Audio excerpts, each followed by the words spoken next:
ఆదివాసీ ప్రాంతంలో 100% ఉద్యోగాలు ఆదివాసులకు ఇవ్వాలని డిమాండ్ చేస్తూ ర్యాలీ 8/8/2025 అల్లూరి సీతారామరాజు జిల్లా రంపచోడవరం అసెంబ్లీ మారేడుమిల్లి మండల కేంద్రంలో ర్యాలీ. సీఎం చంద్రబాబు నాయుడు ఆదివాసుల ఉద్యోగాలు స్థానిక ఆదివాసులకి అని ఇచ్చిన హామీని నెరవేర్చాలని, షెడ్యూల్డ్ ప్రాంత ఉద్యోగ నియామకాల చట్టంను రేపు అంతర్జాతీయ ఆదివాసీ దినోత్సవం రోజున ప్రకటించాలని డిమాండ్ చేస్తూ ఆంధ్రప్రదేశ్ ఆదివాసీ జేఏసీ ఒక రోజు ముందుగా మారేడుమిల్లిలో అంతర్జాతీయ ఆదివాసీ దినోత్సవాన్ని వేలాది ఆదివాసులతో బహిరంగంగా సభ, ర్యాలీ ద్వారా ప్రభుత్వానికి డిమాండ్ చేశారు.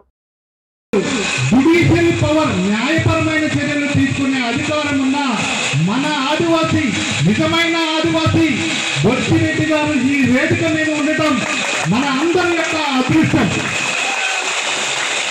ఈరోజు ఉదయం చూసాం, ఒక పండుగ వాతావరణం. మారేడుమిల్లిలో మనం ర్యాలీగా వెళ్తూ జెండా ఎగిరేస్తూ ఉంటే ఇక్కడ చుట్టుపక్కల ఉన్న వాళ్ళందరూ కూడా ఏంటిది ఇక్కడ ఏదో పెద్ద ఉత్సవం జరుగుతుంది అనుకుంటున్నారు. చాలా మందికి అంతర్జాతీయ ఆదివాసీ దినోత్సవం లేదది. మన బొచ్చిరెడ్డి గారు ప్రమాణ స్వీకారం చేయడానికి ముందు జరిగే ఉత్సవంలాగా ఉంది.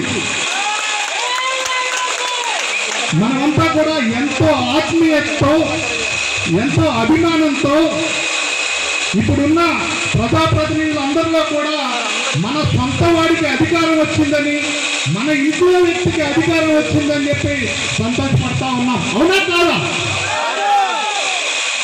బొచ్చిరెడ్డి గారు ఎస్సీ కమిషన్ చైర్మన్ అయ్యారు. గతంలో కూడా చాలా మంది ఎస్సీ కమిషన్ చైర్మన్ చేశారు. కానీ బొచ్చిరెడ్డి గారు వారందరికంటే చాలా ఎక్కువ. ఎందుకంటే ఆయన నిజమైన ఆదివాసీ, మన ఆదివాసీ, మన సమస్యలు వినే ఆదివాసీ. మన సమస్యల్ని వినడమే కాకుండా ప్రభుత్వం దృష్టికి తీసుకెళ్ళడానికి, అక్కడ చట్ట రూపంలో చట్టాలను తయారు చేయడానికి ట్రైబల్ అడ్వైజరీ కౌన్సిల్, ఇందాక మన కవా శ్రీనివాస్ గారు చెప్పారు, ట్రైబల్ అడ్వైజరీ కౌన్సిల్ అని మనమే చట్టాలు చేసుకోవచ్చు, అసెంబ్లీయే పార్లమెంటే కాదు, మనమే చట్టాలు చేసుకోవచ్చు అని చెప్పారు. ఆ ట్రైబల్ అడ్వైజరీ కౌన్సిల్లో కూడా ఆయన మెంబర్గా ఉన్నారు. మనకి ఇంతకన్నా ఏం కావాలి? కానీ మనం ముందు మన చైర్మన్ గారి ద్వారా మన కోసం మంచి చేయించుకోకపోతే మన భావి తరమంతా కూడా మనుగడ కోల్పోతుంది. మనుగడ కోల్పోవడం అంటే ఇటీవల ఆంధ్రప్రదేశ్ ఆదివాసీ జేఏసీ చైర్మన్ బాబురావు నాయుడు గారు ఒక పుస్తకం రాశారు. అది ఆంధ్ర యూనివర్సిటీలో దాన్ని ఓపెన్ చేయడం జరిగింది. దాని పేరు ఉనికి కోల్పోతున్న ఆదివాసీలు. ఉనికి కోల్పోతున్నామంటే మనమందరం కూడా కనుమరుగైపోతున్నామా కాదా? ఒకసారి చెప్పండి. అది ఏ విధంగా కనుమరుగైపోతున్నాం అనేది ఆయన పుస్తకంలో రాశారు.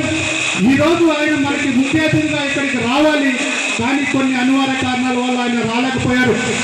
ఆంధ్రప్రదేశ్ ఆదివాసీ జేఏసీ చైర్మన్ బాబురావు నాయుడు గారు మీ అందరికీ సుపరిచితులు. ఇక్కడ ఐటీడీఏ పీఓగా చేసినప్పుడు ఈ ప్రాంతంలో ఉన్న ఆదివాసులందరినీ, మరీ ముఖ్యంగా ప్రిమిటివ్ ట్రైబ్స్ ఎవరైతే కొండరెడ్లు ఉన్నారో వారందరికీ ఉపాధి కోసం ఆయన ఎంతో కృషి చేశారు. ఆదివాసులను దోచుకునే వాళ్ళందరినీ కూడా ఈ ప్రాంతం నుంచి తరిమికొట్టడానికి ఆయన అనేక కార్యక్రమాలు చేశారు. మీకు చాలా మందికి తెలియకపోవచ్చు, బాబురావు నాయుడు గారు ఇప్పుడు రాష్ట్ర వ్యాప్తంగా మా అందరినీ కూడా ఒక కమిటీగా ఏర్పాటు చేసి, అందులో నేను వైస్ చైర్మన్గా ఉన్నాను. నా పేరు మడియం శ్రీనివాసరావు. మేమంతా కూడా ఇప్పుడు మనకి కావాల్సిన షెడ్యూల్ ప్రాంత ఉద్యోగ నియామకాల చట్టం చేయాలని మేము ప్రభుత్వంతో